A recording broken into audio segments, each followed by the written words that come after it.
എല്ലാവരെയും cook with സോഫിയിലേക്ക് സ്വാഗതം ചെയ്യുന്നു. ഇന്ന് ഞാനൊരു ശർക്കര വരട്ടിയാണ് ഉണ്ടാക്കുന്നത്.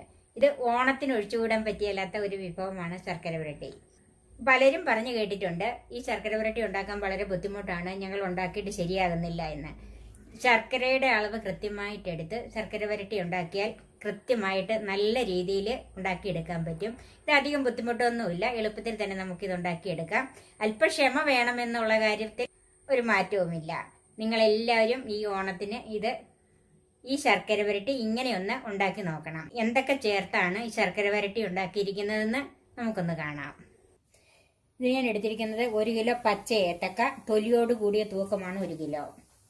350 ഗ്രാം ശർക്കര, 2 ടേബിൾ സ്പൂൺ വറുത്ത അരിപ്പൊടി, ഇത് പുട്ടിനുള്ള അരിപ്പൊടിയാണ്.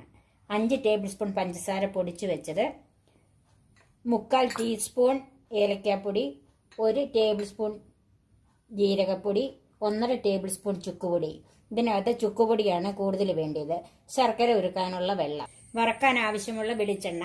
ഒരു പാത്രത്തിൽ കുറച്ച് കൂടുതൽ വെള്ളം എടുത്ത് അതിലേക്ക് കുറച്ച് മഞ്ഞൾപ്പൊടി ചേർത്ത് വെക്കാം. ഇത് തൊലി പൊളിച്ചിട്ട് കറ കളയാനുള്ളതാണ്. Cook with Sophie, sharing 40 years experience. ഇനി നമുക്ക് ഈ വാഴയ്ക്ക ഒന്ന് തൊലി പൊളിക്കാം. ഇതിൻ്റെ രണ്ടറ്റവും ഒന്ന് കളഞ്ഞിട്ട് ഇതുപോലെ നമ്മൾ ഇടയ്ക്ക് ഇങ്ങനെയൊന്ന് അധികം ആഴത്തിലല്ലാതെ ഇങ്ങനെയൊന്ന് വരഞ്ഞു കൊടുത്തിട്ട് ഇതിൻ്റെ തൊലി പൊളിച്ചെടുക്കാം.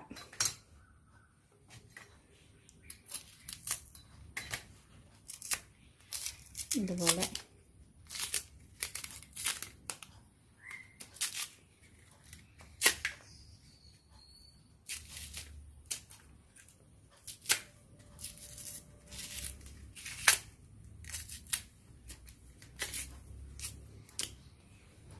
നമുക്ക് തൊലി പൊളിച്ച് ഈ മഞ്ഞൾ വെള്ളത്തിലേക്ക് ഇട്ട് കൊടുക്കാം. ബാക്കി മുഴുവനും നമുക്ക് ഇതുപോലെ തന്നെ ചെയ്യാം.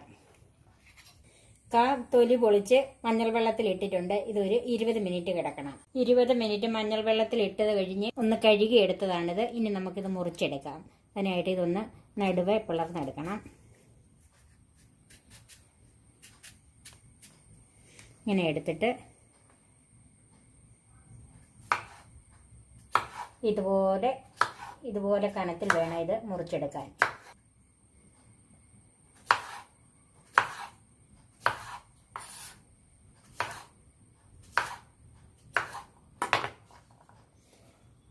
പിളർന്നിട്ട് ഇതുപോലെ കനത്തിൽ വേണം മുറിച്ചെടുക്കാനായിട്ട്. ഇനി ഇതിൻ്റെ അകത്ത് ജലാംശം ഉണ്ടെങ്കിൽ ടിഷ്യൂ പേപ്പർ ഇട്ട് ഇതുപോലെ ഒന്ന് തുടച്ചെടുക്കണം. മൊത്തം കുടഞ്ഞിട്ട് തുടയ്ക്കണം. അല്ലെങ്കിൽ ഒരു വലിയ പാത്രത്തിലിട്ട് ഇത് തുടച്ചെടുക്കണം. ഇതുപോലെ അല്ലെങ്കിൽ നമ്മൾ വറക്കാനിടുമ്പോഴത്തേക്കും പൊട്ടിത്തെറിക്കും, വെള്ളമയം കൂടുതലുണ്ടെങ്കിൽ. ഇതുപോലെ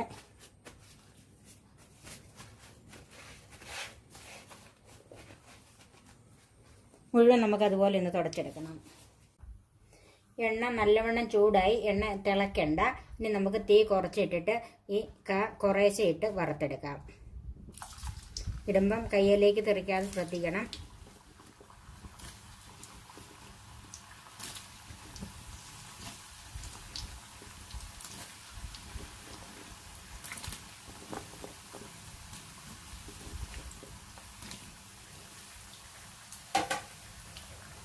തീ കൂട്ടിയിട്ട് കഴിഞ്ഞെന്നാൽ ഇത് പെട്ടെന്ന് ഇതിൻ്റെ പുറം ഭാഗം പൊള്ളി വരും, അകംഭാഗം വേകുകയില്ല.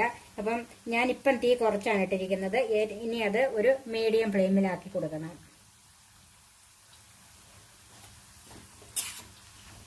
കായെല്ലാം എണ്ണയിൽ മുങ്ങിക്കിടക്കണം.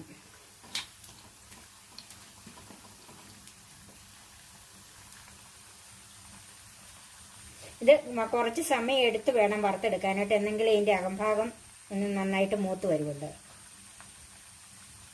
ഇടയ്ക്കിടയ്ക്ക് ഇതുപോലെ മറിച്ചും തിരിച്ചും ഒക്കെ കൊടുക്കണം.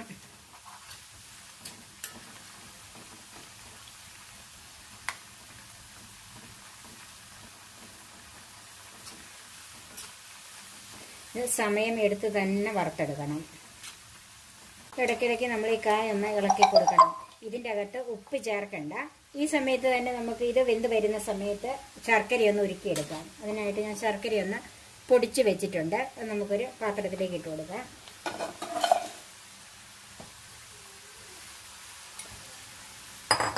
ഈ ശർക്കര ഉരുക്കുന്നത് അല്പം ലൂസായിട്ട് ഉരുക്കണം, തീരെ കട്ടിയാകരുത്. ഇത് നമുക്ക് ഒരു നൂൽ പരുവമാക്കി വീണ്ടും അത് വറ്റിച്ചെടുക്കാനുള്ളതാണ്. അതുകൊണ്ട് അല്പം ലൂസായിട്ട് ഉരുക്കിയെടുക്കാം. ഞാൻ ഈ കപ്പിന് 1 കപ്പ് വെള്ളമാണ് ഒഴിക്കുന്നത്.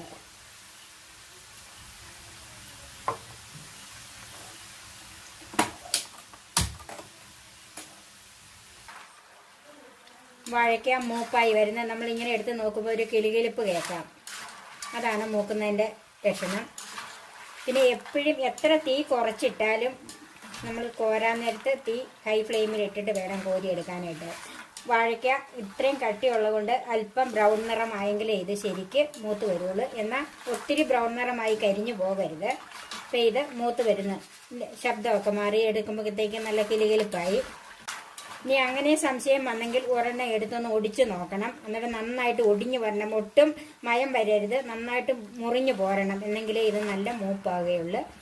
ഞാൻ കാണിച്ചു തരാം. ഇപ്പം നല്ല കിലുകിലിപ്പായി, കായുടെ കളറും ഒക്കെ ഒരു ബ്രൗൺ കളറായി വരുന്നത്. ഇനി നമുക്ക് തീ കൂട്ടിയിട്ടിട്ട് ഇത് കോരിയെടുക്കാം. തീ കൂട്ടിയിട്ടിട്ട് കോരിയെടുക്കുമ്പോൾ ഒട്ടും എണ്ണ കുടിക്കുകയില്ല. വറക്കുന്ന ഏത് സാധനവും അങ്ങനെ തന്നെയാണ്.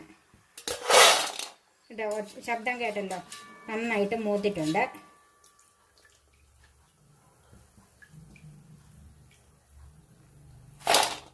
ബാക്കി നമുക്ക് ഇതുപോലെ വറുത്തെടുക്കാം. ഇടുമ്പം കയ്യിൽ എണ്ണ തെറിക്കാതെ പ്രത്യേകം ശ്രദ്ധിക്കണം.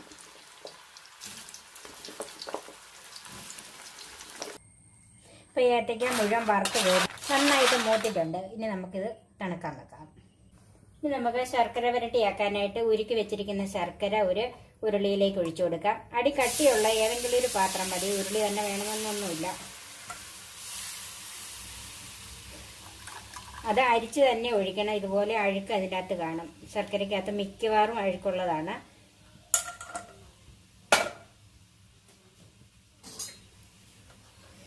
നമുക്ക് ഇളക്കി കൊടുത്ത് ഇത് ഒരു നൂൽ പരുവമാകണം. നമുക്ക് ഈ പൊടികളെല്ലാം കൂടി ഒന്നിച്ചാക്കി ഒന്ന് മിക്സ് ചെയ്ത് വെക്കാം. ചുക്കുപൊടിയും ജീരകപ്പൊടിയും ചേർത്ത് അതിലേക്ക് ഏലക്കാപ്പൊടിയും കൂടി ചേർക്കാം. നമുക്ക് ഈ പൊടികളെല്ലാം കൂടി ഒന്ന് മിക്സ് ചെയ്ത് വെക്കാം. നമുക്ക് മാറ്റി വെക്കാം.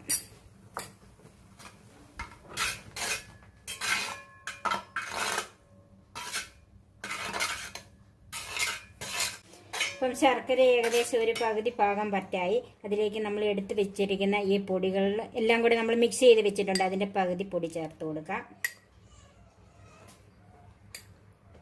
ബാക്കി നമുക്ക് അവസാനം ചേർക്കാനുള്ളതാണ്. നന്നായിട്ടൊന്ന് മിക്സ് ചെയ്യണം. ഇതിൻ്റെ അകത്ത് ചുക്കുപൊടിയാണ് കൂടുതൽ വേണ്ടത്. ഏലക്കാപ്പൊടി കുറച്ച് മതി. ചുക്കും ജീരകവും കഴിഞ്ഞ് മതി ഏലക്കാപ്പൊടിയുടെ അളവ്. ഈ പൊടി നന്നായിട്ട് മിക്സ് ചെയ്തെടുക്കണം.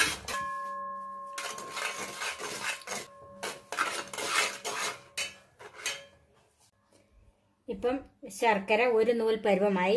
ഇങ്ങനെ ശർക്കര തൊട്ട് നോക്കുമ്പോൾ നല്ല ചൂടുണ്ട്. ഇതുപോലെ ഒരു നൂലായിട്ട് ഇങ്ങനെ വലിഞ്ഞു വരണം. പിന്നെ അങ്ങനെ നോക്കാൻ ബുദ്ധിമുട്ടുള്ളവർക്ക് കുറച്ച് വെള്ളത്തിലേക്ക് ശർക്കര ഒഴിച്ചു കഴിഞ്ഞിട്ട് ഇങ്ങനെ ഉരുട്ടുമ്പോൾ ഒന്നിച്ച് ഇതുപോലെ ഉരുണ്ട് വരണം. കണ്ടോ, ഒന്നിച്ച് ഉരുണ്ട് കിട്ടി. ഇതാണ് ഒരു നൂൽ പരുവത്തിൻ്റെ ലക്ഷണം. നമുക്ക് അതിലേക്ക് വറുത്ത് വെച്ചിരിക്കുന്ന ഏത്തക്ക ചേർക്കാം.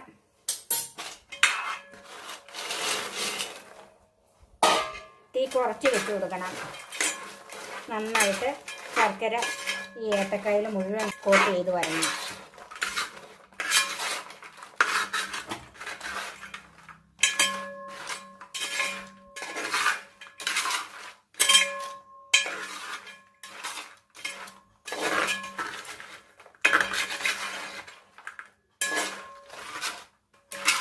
അതിലേക്ക് പഞ്ചസാര പൊടിച്ചതിൽ കൂട്ടി 2 ടേബിൾ സ്പൂൺ ഇട്ട് കൊടുക്കാം.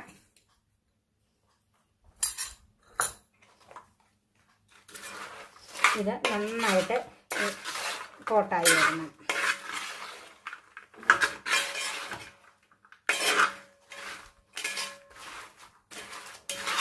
ഈ സമയത്ത് ഏറ്റവും ചെറിയ തീയിലേ വെച്ച് കൊടുക്കാവുള്ളൂ.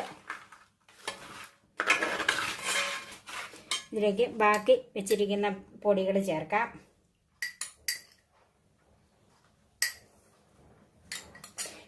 നമ്മൾ എടുത്തു വെച്ചിരിക്കുന്ന ചുക്കുപൊടിയും ജീരകപ്പൊടിയും ഏലക്കാപ്പൊടിയും മുഴുവൻ ചേർത്തിട്ടുണ്ട്.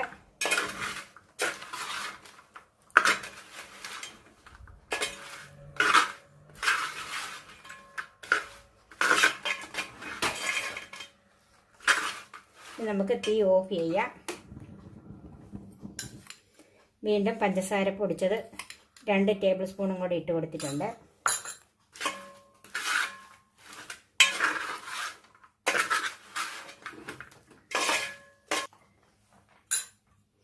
എടുത്തു വെച്ചിരിക്കുന്ന അരിപ്പൊടിയിൽ കൂട്ട് 1 ടേബിൾ സ്പൂൺ ഇട്ട് കൊടുക്കാം.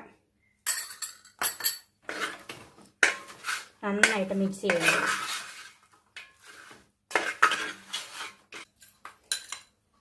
നമുക്ക് 1 ടേബിൾ സ്പൂൺ പഞ്ചസാര പൊടിയും കൂടെ ചേർക്കാം. ഇപ്പം നമ്മൾ എടുത്തു വെച്ച പഞ്ചസാരപ്പൊടിയും ചേർത്ത് അരിപ്പൊടി എടുത്തു വെച്ചതിൽ 1 ടേബിൾ സ്പൂണേ ചേർത്തിട്ടുള്ളൂ. അപ്പം ചുക്കുപൊടി, ഏലക്കാപ്പൊടി, ജീരകപ്പൊടി മുഴുവൻ ചേർത്ത്. അതിൽ പ്രത്യേകം ശ്രദ്ധിക്കേണ്ടത് ചുക്കുപൊടിയാണ് കൂടുതൽ വേണ്ടത്. ചുക്കിൻ്റെ ടേസ്റ്റാണ് ഇതിന് കൂടുതൽ നിൽക്കേണ്ടത്. അപ്പം ദേ എല്ലാം വിട്ട് വിട്ട് വന്നിട്ടുണ്ട്. ഇത് നന്നായിട്ട് മിക്സ് ചെയ്യണം.